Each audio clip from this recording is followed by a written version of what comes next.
नया साल और क्रिसमस गोवा में मनाते हैं।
मीरामार बीच के पास यूथ हॉस्टल का कैंप लगा हुआ था।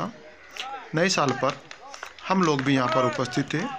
यहाँ पर थोड़ी सी खेल गतिविधियाँ हो रही थी, जिसमें यह रॉक क्लाइंबिंग के लिए एक आर्टिफिशियल दीवार बनाई गई थी, जिस पे हम लोग चढ़े थे।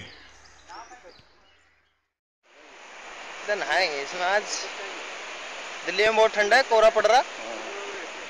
सुनील के पास फोन मिला था मैंने, कोहरा पड़ रहा है तो बहुत ठंडा है। यूथ हॉस्टल कैंप के निकट ही मीरामार बीच था। वहाँ पर समय निकालकर हम लोग घूमने गए थे।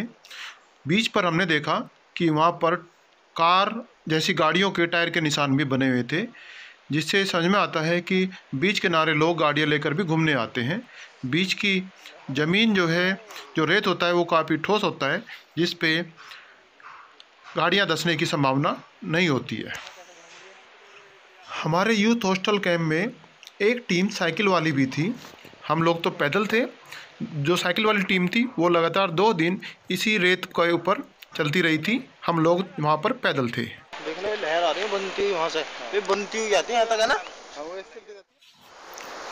हम लगातार 2 दिन गोवा के समुद्र तट पर पैदल चलते रहे। वहाँ पर साफ़ सफाई का बहुत अच्छा प्रबंध था। बहुत ही कम स्थान हमें ऐसे मिले यहाँ पर गंदगी फैली हुई थी।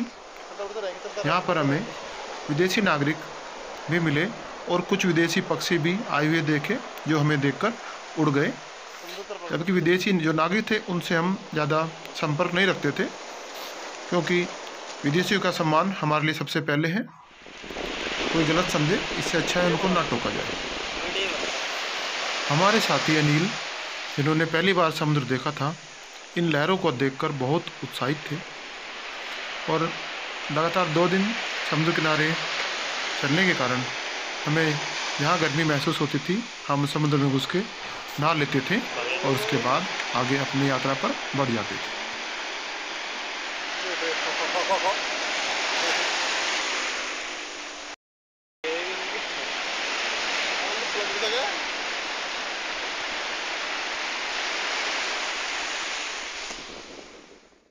कहाँ है, कुछ दिख तो रहा ना।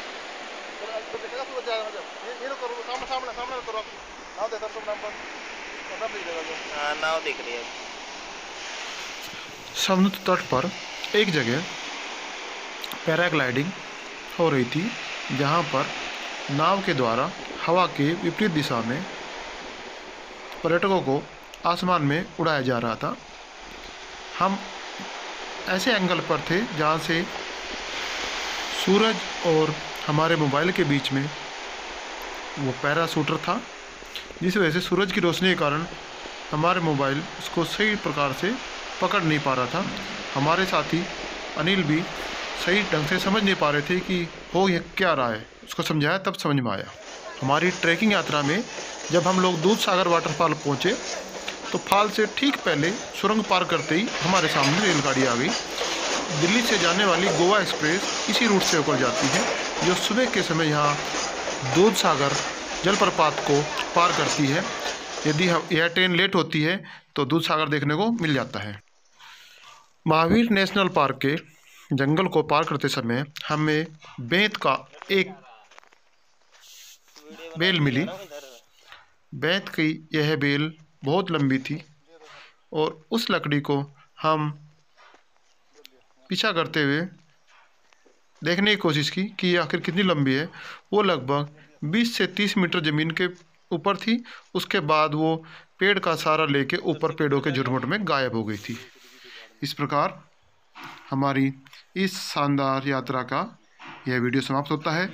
शेयर, लाइक और कमेंट करना न भूलो दोस्तों।